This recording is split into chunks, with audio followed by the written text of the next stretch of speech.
안녕하세요. 유럽 문화의 속살 깊숙이까지 들여다보는 고품격 문화교양 채널 탐미주의적 탐미주의 탐미입니다. 한국의 IT 기술 발전 속도는 이제 식상한 주제죠. 반대로 뭐든 느린 유럽에서는 오히려 이런 속도에 불편을 느끼기도 합니다. 제가 처음 독일에서 살 때 가장 놀랐던 것 중 하나가 바로 열쇠인데요. 오늘은 이 열쇠를 가지고 한국과 유럽의 인식의 차이를 한번 말씀드려 볼까 합니다. 일반적인 구독자 여러분들은 저처럼 유럽에서 직접 사실 기회가 있으신 건 아니겠지만 적어도 여행 중에 호텔에서도 이런 무지막지한 열쇠를 보실 일이 의외로 많습니다. 이 호텔은 정말 낡았구나 라고 생각하실 텐데 기본적으로 유럽의 호텔은 역사와 전통을 자랑하는 것도 맞지만 유럽에서는 호텔뿐만 아니라 일반 가정집에서도 죄다 이런 고풍스러운 열쇠를 여전히 사용하고 있습니다. 전자식 도어락이 일상인 한국에서는 잘 이해가 안 가실 텐데 실제로 이렇습니다. 한국에서는 이제 아무리 좀 저렴한 집이라고 해도 이런 열쇠를 찾기가 더 힘들어졌지만요, 유럽에서는 아무리 고급 주택이어도 여전히 이런 열쇠를 씁니다. 불편해 보이시나요? 네, 진짜 너무너무 불편합니다. 더 오래된 집들은 열쇠가 이렇게 더더욱 무식하게 크고요, 들고 다니기 당연히 불편하고 분실하면 정말 노답입니다. 제가 살았던 독일을 기준으로 말씀드리면 열쇠를 분실하거나 놓고 나오면 사람을 불러야 되는데 일단 부르기만 하면 200유로부터 근데 또 이 양반들이 다 열어주느냐, 한참 낑낑거리다가 못 열겠다고 그냥 가는 사람도 많대요. 근데 그래도 출장비는 꼼짝없이 줘야 됩니다.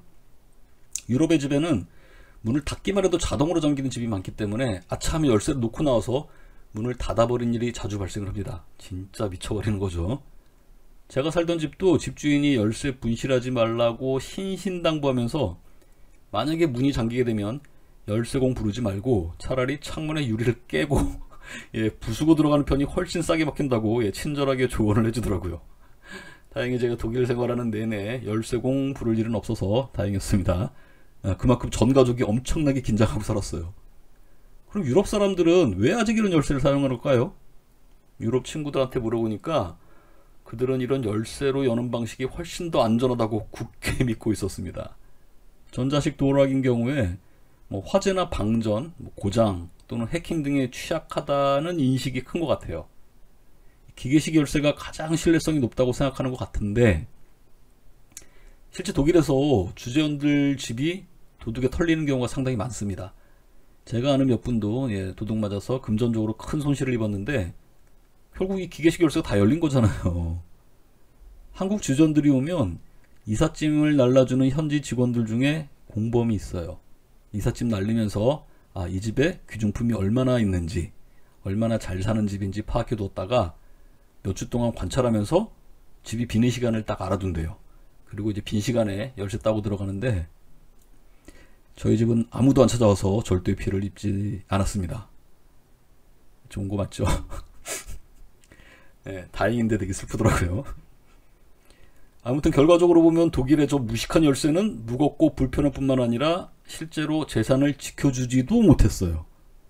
우리의 전자도어록의 신뢰도는 제가 평가할 역량이 못 돼서 뭐라 말하기는 어렵지만 최소한 엄청나게 편한 건 맞잖아요. 그죠?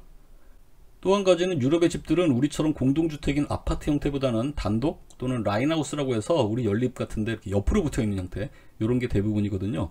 그러다 보니까 문이 우리처럼 내부에 들어와 있는 게 아니라 외부에 노출되어 있어서 첫째 눈에 확 띄겠죠. 혼자만 이런 전자도어록이면 아마도 도둑들 타겟이 되지 않을까 싶고요. 또 비바람에 노출되는 구조니까 방전되거나 하는 우려도 있을 것 같습니다. 그리고 기독교 신앙의 중심이었던 문화다 보니까 예수님이 베드로에게 주었다는 천국의 열쇠, 이런 상징적 의미도 있을 것 같고, 뭔가 편리함만을 추구하기엔 이러한 기계식 열쇠가 그들의 문화 정체성에 맞는 심벌로서의 기능도 있다고 생각합니다. 여러 가지 이유겠지만 하여간 참으로 변화가 느린 유럽이에요. 그래서 매력있고 재밌기도 하지만 말이죠. 오늘은 유럽의 집, 그중 열쇠에 대해서 알아봤습니다. 감사합니다.